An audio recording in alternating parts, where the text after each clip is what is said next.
नाचता येईना अंगण वाकडं आणि स्वयंपाक येईना ओली लाकडं, अशी काहीशी अवस्था मुंबईच्या महापौर रितू तावडे यांची झालेली आहे.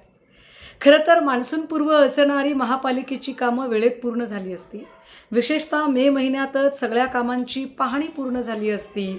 म्हणजे पाण्याचे आउटलेट नीट आहेत का, सगळे मॅनहोल झाकलेले आहेत का, रस्त्यांची कामं डागडुजी व्यवस्थित झालेली आहे का, हे सगळं जर आधीच बघितलं असतं तर आत्ता रील्स काढण्याचीही वेळ आली नसती आणि विशेषतः पहिल्याच पावसात मुंबईची अशी दाणादाणही उडाली नसती.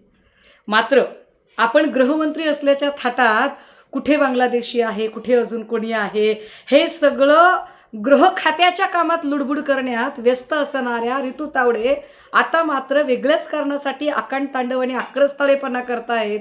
काय तर म्हणे, पेडणेकर माझ्या दालनात आल्याच कशा, त्यांच्यावर गुन्हा दाखल करा, ट्रेस पासिंग करा. तावडेबाई, तुम्ही विसरताय का? तुम्ही ज्या किशोरीताईंबद्दल बोलत आहात त्या किशोरीताई याच मुंबई महापालिकेच्या महापौर राहिलेल्या आहेत. विशेष म्हणजे सध्या त्या विरोधी पक्षनेत्या आहेत. आणि त्याहीपेक्षा सगळ्यात महत्त्वाची गोष्ट काय आहे तर ती जागा ही तुमची स्वतःची खाजगी मालमत्तेची वास्तू नाही आहे, तर जनसेवेची कामं तुम्हाला करता यावीत म्हणून सगळ्यांच्या सोयीसाठी असणारी तुमच्यासाठी निर्माण केलेली फक्त आसन व्यवस्था आहे.